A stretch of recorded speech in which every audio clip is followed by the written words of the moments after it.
نماز کی فضیلت اور اہمیت کا اہم ترین نقطہ دین اسلام کے 5 بنیادی ارکان ہیں: کلمہ، نماز، حج، روزے اور زکوٰۃ۔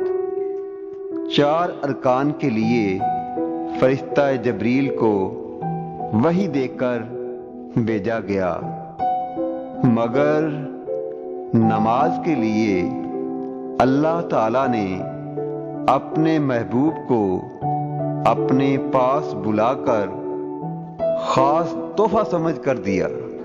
سبحان اللہ، سبحان اللہ۔